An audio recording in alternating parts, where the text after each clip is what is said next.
revolution has swept through Czechoslovakia, Bulgaria, and Hungary. Romania is the last remaining communist state, but it too is on the brink of revolution. It is Christmas Day, 1989. For a quarter of a century, Romania has been in the iron grip of an oppressive communist regime. For the last week, the country has witnessed a violent wave of uprisings against its dictatorial leader, Nicolae Ceaușescu.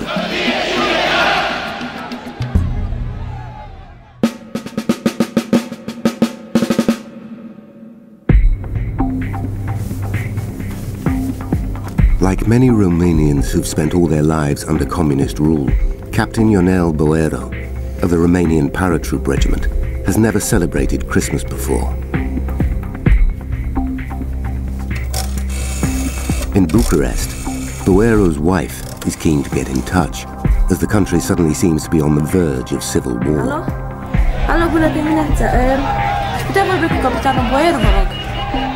He wishes he could be with his family, but as all military personnel are on standby, he's not allowed to contact them. For 3 days, fierce fighting has engulfed several towns, and President Ceaușescu and his wife Elena appear to have fled the capital, Bucharest. What Boero doesn't know is that today his own fate will be closely bound with that of his president.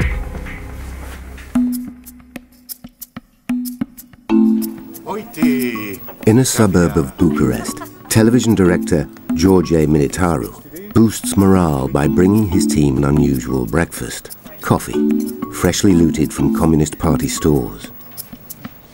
The station has always been used by the communist government to transmit its own propaganda. From the start of the Troubles, the news service has declared the uprisings as the work of foreign agitators. Militaru has no choice in this. It is simply his job to report events in this way. The station is therefore an obvious target for attack. Secretly, Militaru is not sure how much longer they can hold out, but pretends it's business as usual.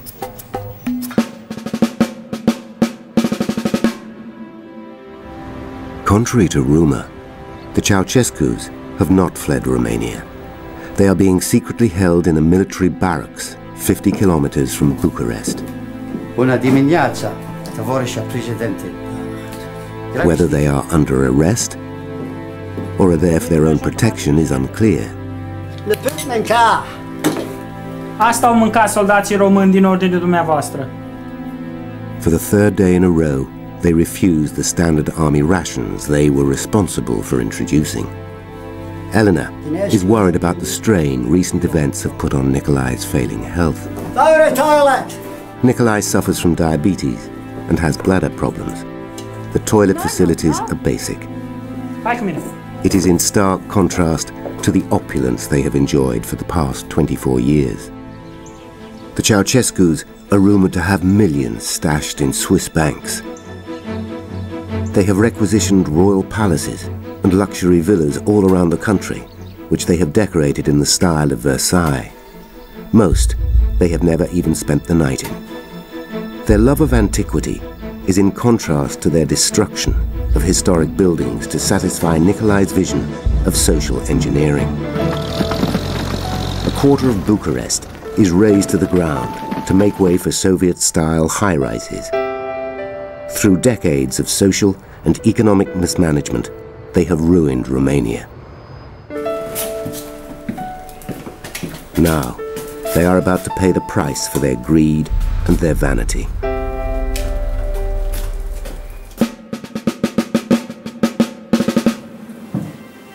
With all of Romania in chaos, Captain Boero has no idea what his duties will be today. A senior officer appears in the mess. Am primit ordin de la general Stănescu. He asks for 8 men to volunteer for a special mission. He tells them that it will be for their families and for their future. Boero feels duty-bound to sign up.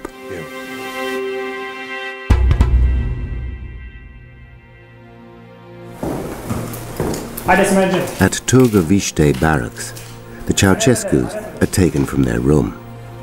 The night before, the barracks were shot at. and the presence of the Ceaușescus is making the guards nervous. They are being hidden in an armoured car for their protection, although they are confident they are to be flown to freedom.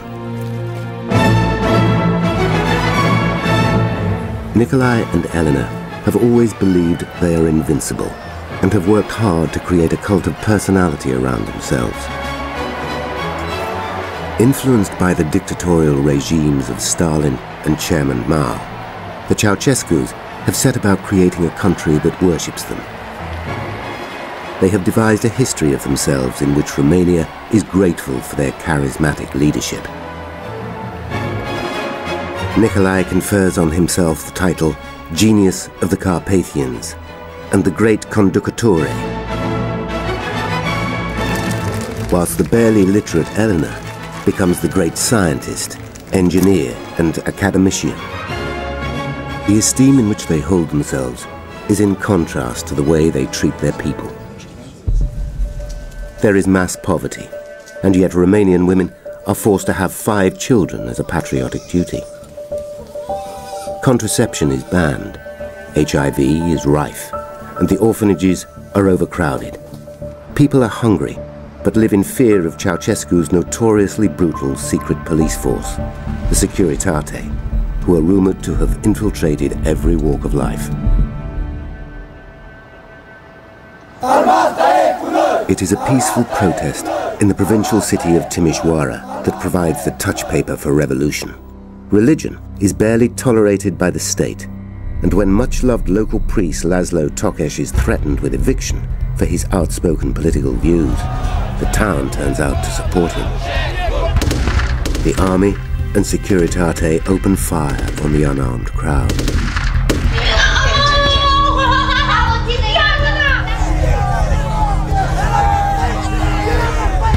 De la magazin spre casă, trupele de securitate au tras în noi fără să ne someze. Under the command of General Victor Stănculescu, government security forces cause over 90 deaths in Timișoara. 2 days after the initial protests on the 18th of December, General Stănculescu is still ordering the shooting of those involved in the demonstrations. As Deputy Defense Minister, Stănculescu has won the trust of the Ceaușescus. Nicolae himself ordered the general to take control of the situation in Timișoara, knowing that he would do so with efficiency and brutality. But what now cannot be done is to halt the rumors of genocide that follow in the wake of the massacre and which spread uncontrollably across Romania. On the 21st of December, and in direct response to the bloodshed in Timișoara, President Ceaușescu prepares to make his first public appearance since the massacre. Ceaușescu plans a morale-boosting rally of over 100,000 people in central Bucharest. He is confident that this will put an end to the crisis. His address will be broadcast across Romania from the balcony of the Central Committee building. Camera 1. George Militaru has been directing Ceaușescu's live speeches and TV appearances for nearly 10 years, and he knows that one wrong shot can see him sacked. He checks that the cameraman can find the planted audience members. Should Ceaușescu stutter or have a facial tic, a shot of the enthusiastic crowd can immediately be inserted. As they set out for the balcony, neither Elena or Nicolae realize the extent to which Romania has changed.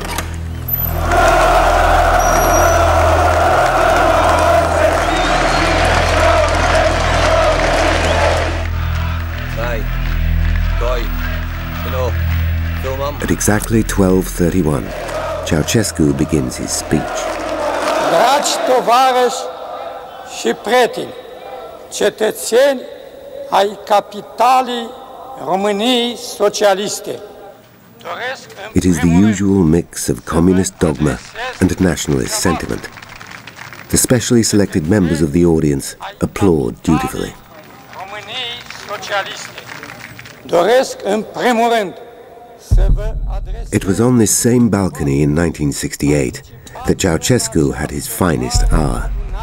Romania had already negotiated limited freedoms from Soviet control in the 1950s, and as Soviet tanks rolled into Czechoslovakia in 1968, Ceausescu gave a rousing speech condemning Moscow for threatening peace in Europe. Czechoslovacia constituie o mare greșeală și o primejdie gravă pentru pacea în Europa, pentru soarta socialismului în lume.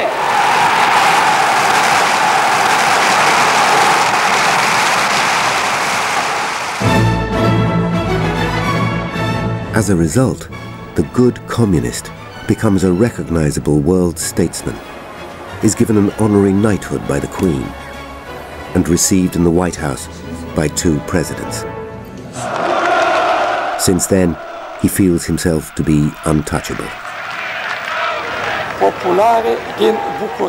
Ceausescu has been speaking to the crowd for 8 minutes, when the mood changes. The chant of Timișoara is heard. No one has ever dared to publicly challenge Ceausescu before.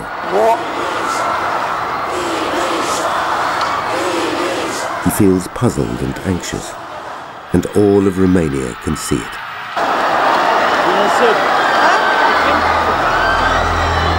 In the TV gallery, a lifetime of repression has made its mark, and George Militaru doesn't need to be told. He immediately cuts the live broadcast. The pictures vanish from the screen, but in the studio someone keeps recording the sound from the balcony. Așezați-vă liniștiți! Liniște! Stai. Ce făcut? Stați liniștiți!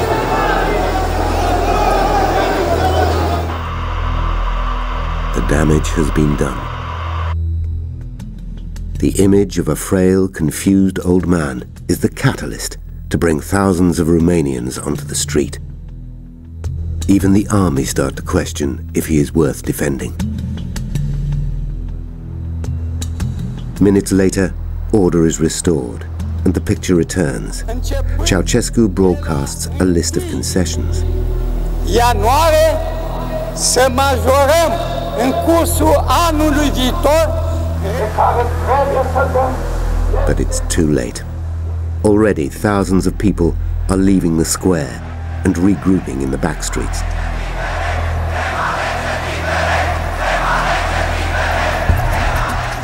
The communist symbol, which has been in the center of the Romanian flag for almost half a century, is gone in half a minute.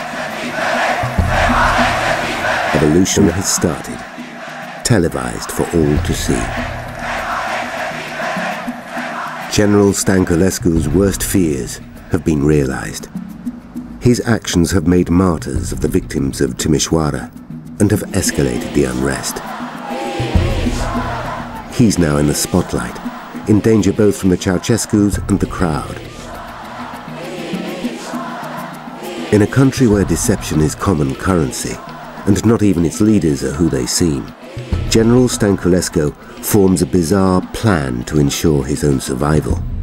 In the heat of the moment, he contrives a broken leg, hoping this will allow him to take a back seat during the unfolding events. It's the night following his disastrous speech, and Ceausescu is unable to sleep as the crowds take to the streets. Domnul, pe Stănescu. They cannot contact Stănescu, and the army appear unwilling to follow orders to crush the protesters. Nicolae and Elena are both worried. Next morning, the 22nd of December, the square is still packed with protesters hemmed in by troops and the Securitate forces defending the Central Committee building. The Ceausescus are still inside. Shortly after 11, there is a perceptible change of mood. It is apparent that the army is no longer on the side of the government. A party atmosphere develops in the crowd as people feel the euphoria of revolutionary spirit. It is a turning point in the revolution. At noon, the demonstrators storm the Central Committee building. They meet little resistance.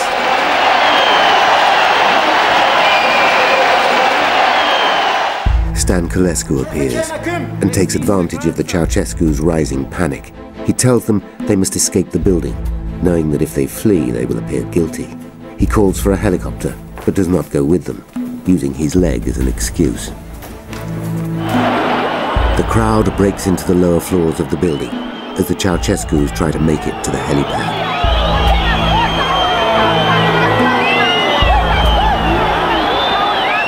As they run across the roof, they are spotted by the jubilant protesters.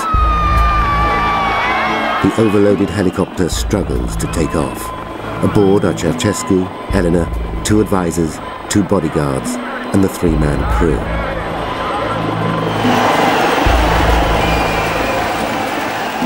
The plan is to make for one of their country palaces to try to regroup and rally support.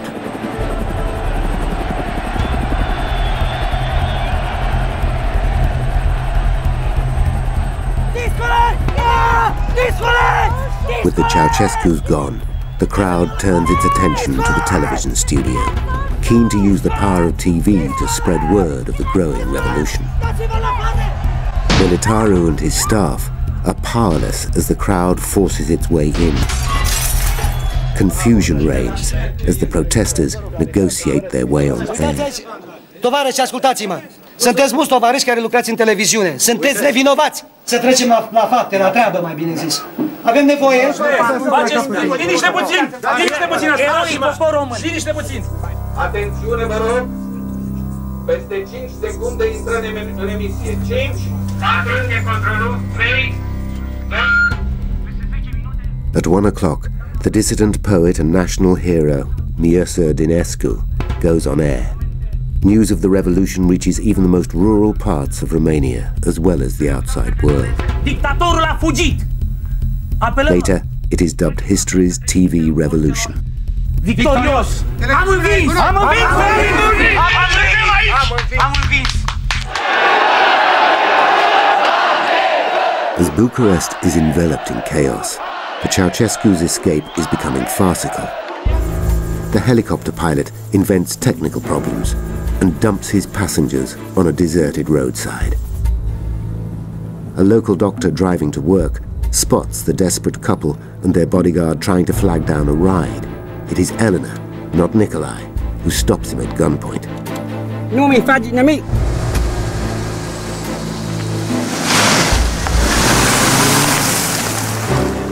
They're driven in the direction of Târgoviște.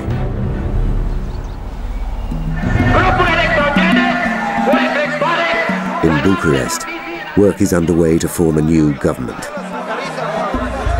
In an office deep in the Central Committee building, self-elected politicians calling themselves the National Salvation Front are trying to get hold of Nicolae on the phone to secure the backing of the army in order to restore calm. But Nicolae isn't answering until he knows what has happened to the Ceausescus.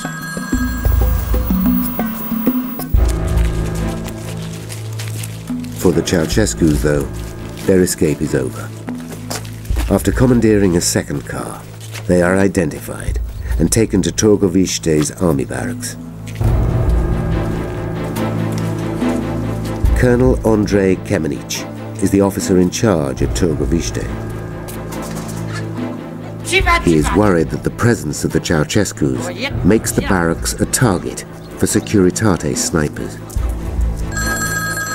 In Bucharest, Nicolae hears the news of their arrest on the radio. He is now taking calls. Oddly, no one sees his plaster cast again.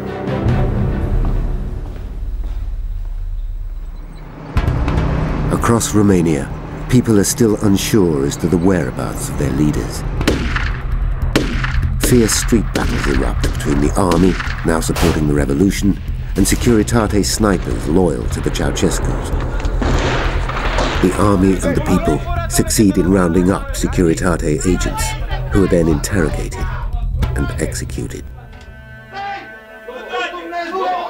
a counter-revolution begins to look less likely. On Christmas Eve, the National Salvation Front meets with General Stănescu in Bucharest to decide the fate of the Ceaușescus. They fear the Ceaușescus may remain a rallying point for counter-revolutionary forces. In a stormy 3-hour meeting, President-to-be, Ion Iliescu, argues for a civil trial weeks later, while General Stănescu argues for an immediate military trial. He eventually gets his way. He has his own ideas about what sort of justice the Ceaușescus deserve. On Christmas Day, 5 helicopters land at Târgoviște barracks. General Stănescu assembles all the personnel who are to conduct the military trial, including Captain Boero and his troopers. Stănescu and Boero meet with Colonel Kemenic to be shown round the barracks. The general points to a wall along one side. This, he tells them, is where the execution will take place. Kemenic is shocked as he realizes that the verdict is a foregone conclusion. Boero finally understands the significance of his mission as Stănescu orders him to lead the firing squad.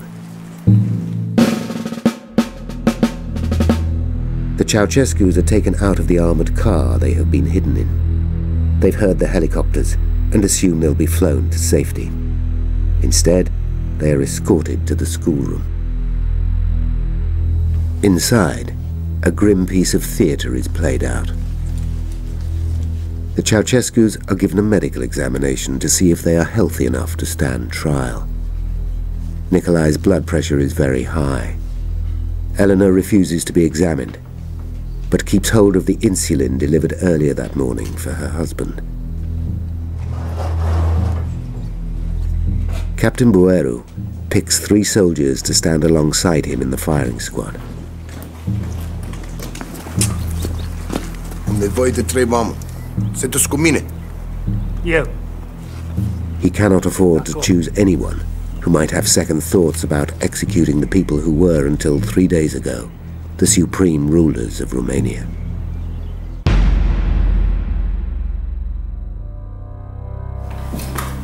At 1 o'clock, the court is convened. It's the last throw of the dice for the Ceaușescus, but they aren't playing the game. Nicolae refuses to recognize the legitimacy of the court and treats the proceedings with contempt. Pronunțat în ședință publică, nu sunt inculpat președintele României și a reprezentanților clasei muncitoare. The principal charges laid before them are genocide in Timișoara and theft of the nation's assets whilst forcing the people to live in poverty. Eleanor is outraged when the court strips her of all her academic titles. When asked to explain why he fled the Central Committee building, Ceaușescu looks pointedly at the assembled witnesses. He begins to realize the devious role Stănescu has played in their downfall. The court orders a recess to consider its verdict. The lives of Romania's leaders hang in the balance. Captain Boero's firing squad waits nervously to see if they'll be needed. The judgment on the Ceaușescu's 25 years in power takes only 55 minutes. Tribunalul, în numele legii și Ceaușescu Nicolae și Ceaușescu Elena, la pedeapsa capitală și confiscarea totală a averii și poporul român liber, nu cu trădători. For the first time, it dawns on them that they may not survive. In a room thick with treachery, the Ceaușescus are touchingly loyal to each other, their partnership unbreakable to the bitter end. Dacă vreți să ne omorâți, ne omorâți pe amândoi. Împreună. Nu. Împreună. Puteți așa cum s-a zis. Nu, dragă. Nu. Mergem împreună. Legea așa. De drept. De dreptul să fim împreună. Gata. Așa se vede. Împreună. Ce vrei să faci? Ce asta? Ce asta? Nu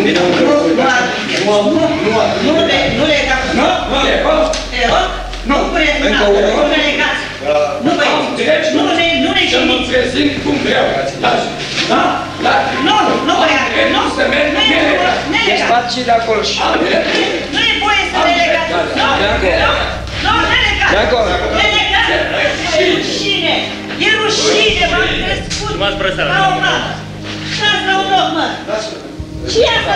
Rupeți mâna, dați-mi drumul la mână! Dacă bine! Dați-mi drumul! Nu ne minte nimeni! Ce vă minte, mă? Nu vă minte nimeni! Noi suntem aici așa, pe cine?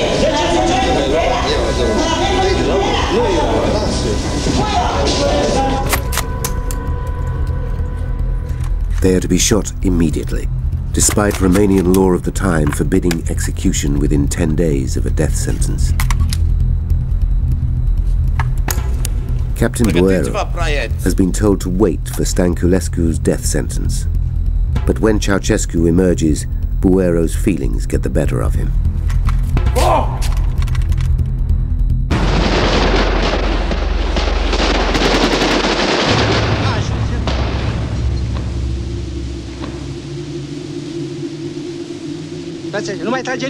In the Ghencea cemetery in Bucharest, Nicolae is the only head of state to lose his life during the purge of communism from Eastern Europe.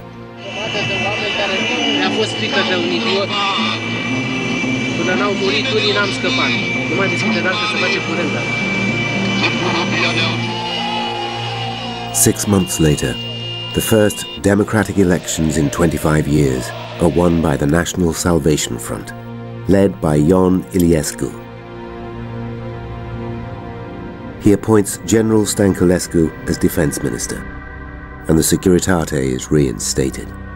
Opposition politicians, newspapers, and public demonstrations are all violently crushed.